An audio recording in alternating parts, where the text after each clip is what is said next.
Sen çoğun bilip ketken bu neler tüketsen buludu. Aça, muşmel şudu ha? Şu bizim o arılgı 7-8 yıl olap da MSOS çıktığımız cügüne çırpakalı. Yani özgür hep ketip dolikin. Meli çırpaklayamız. Qarafqama öy burunqidek kayfiyat şup bitti. Öynar şekli özgergen bilen apamla otturşun. Burunqideklab şu joyda o'ttag'in. Aça biz öydün ağırlığını mı 7-8 yıllap kaldı ha? Anamni kögün kemedi mi? Azırak bir seginiş hissiyatım yok mu sende? Bana anamın kışı barlı.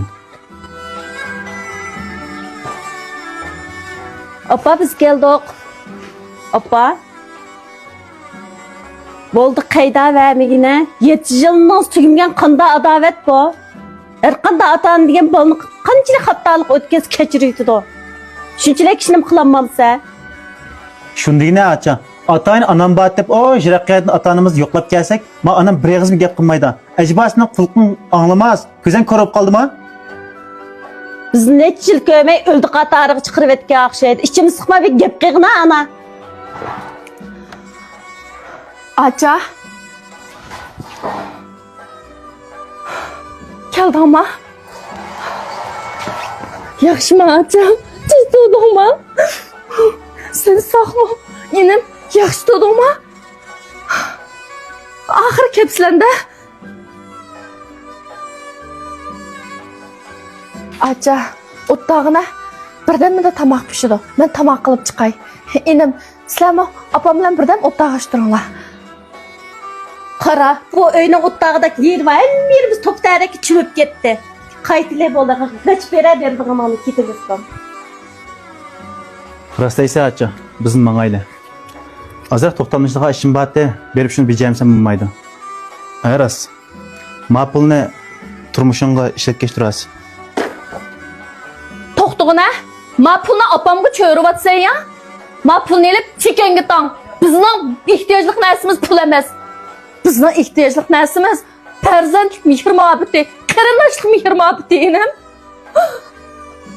Opam o'rin tutib yetib qolganda sizlarga qayta telefon qildim, oldinglarmi? Endi kelib 2-4 tal topgan pulinglarni bizga pesh qilyapsizlar. Opamdan to'g'ri ko'z ko'rmaydi. Sen degandek qo'lqi gaz. Opam kichkidan tortib bizni aytdi jafoni cho'ng qilgan. Bir uyda hem ana hem dada bo'p tatmagan jafasi qolmadi. Kenishganlar uydan chiqib ketdinglar. Opamning qanchalik g'arib singanini sen bilamsan? Endi 2-4 tal yuz tepib, pul tepib egilib opa deb bag'ringga besib baqdingmi enim?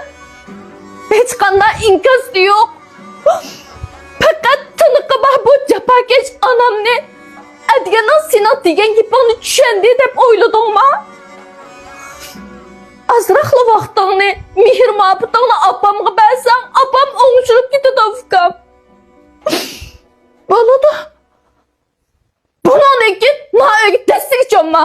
Sendek inim yok. Sendek acam yok. Sen çoğun bilip ketken bu neler tüketsen buludu.